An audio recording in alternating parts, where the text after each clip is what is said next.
India. We see both ahead and behind. Vetrivel முருகனுக்கு அரோகரா.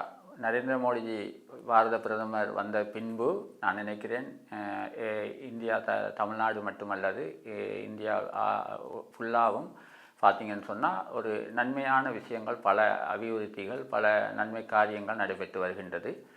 அந்த வகையிலே நீங்கள் சொன்ன திருப்பரங்குன்றம் அண்மை காலமாக நான் நினைக்கிறேன் பெரும் ஒரு சர்ச்சைக்குரிய விஷயமாக பேசப்படுகிறது.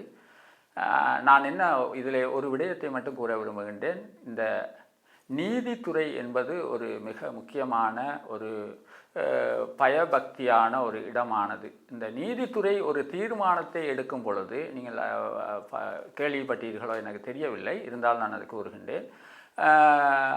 அதாவது ஒரு சட்டக்கோவையை எடுக்கும் பொழுது அந்த சட்டக்கோவையை உடனடியாக அவர்கள் தீர்மானிப்பது கிடையாது. அதனுடைய இந்தியாவிலே அதற்கான சட்டம், இந்த பிரச்சனை சிக்கலுக்கு என்ன இருக்கிறது, அமெரிக்காவில் இதுக்கு என்ன, இந்த கோவைக்கு என்ன சிக்கலுக்கு தீர்வு இருக்கிறது, லண்டனில் என்ன இருக்கிறது, கனடாவில் என்ன இருக்கின்ற எல்லாத்தையும் பார்த்து தான் ஒரு நீதியரசர்கள் ஒரு தீர்ப்பினை வழங்குவது வழக்கம். ஆகவே அந்த வகையிலே இந்தியா திருப்பரங்குன்றத்தை பொறுத்தளவுக்கு நிச்சயமாக அதுதான் நடந்திருக்கிறது. ஆனால் எங்களுடைய வீட்டுக்குள் நாங்கள் ஒரு அகவிளக்கை ஏற்றுவதற்கு நாங்கள் ஒரு நீதிமன்றத்துக்கு செல்ல வேண்டிய ஒரு சூழலை நாங்கள் தமிழ்நாட்டிலே தான் பார்க்கக்கூடியதாக இருக்குது. ஆகவே எங்களுடைய சூழல் நாங்கள் பார்க்கும் பொழுது நாங்கள் எங்கே இருக்கின்றோம் என்பதை நாங்கள் புரிந்து கொள்ள வேண்டும். முதலாவது, நாங்கள் இந்துக்களாகிய நாங்கள் முதல் ஒற்றுமையாக இருக்க வேண்டும். நாங்கள் ஒரு குடையின் கீழ் செல்ல வேண்டும்.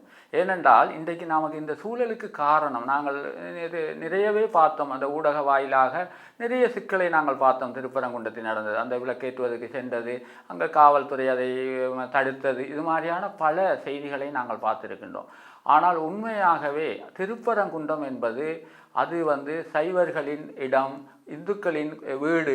ஆகவே அந்த வீட்டுக்குள் போய் அவருடைய அந்த விளக்கை ஏற்றுவதற்கு யாருடையும் அனுமதியும் பெற வேண்டிய அவசியம் கிடையாது என்பதை நான் இந்த நேரம் கூறிக்கொள்ள விரும்புகிறேன்.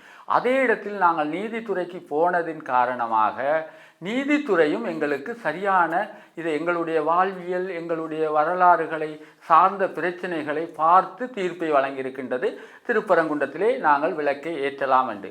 இதற்கு எந்த ஒரு அரசினாலும் தடை போட முடியாது. ஏற்றுங்கள் என்று சொல்லலாமே தவிர ஏற்ற வேண்டாம் என்று சொல்வது என்பது ஒரு மனிதனுடைய, ஒரு இந்துக்களுடைய மனதை புண்படுத்துவது மட்டுமல்லாது இந்துக்களுக்கு இடையிலான மன உளைச்சலை ஏற்படுத்தும் முகமாக இந்த செய்தி நடந்திருக்கின்றது என்பதை நான் இந்த நேரம் குறிப்பிடுகின்றேன்.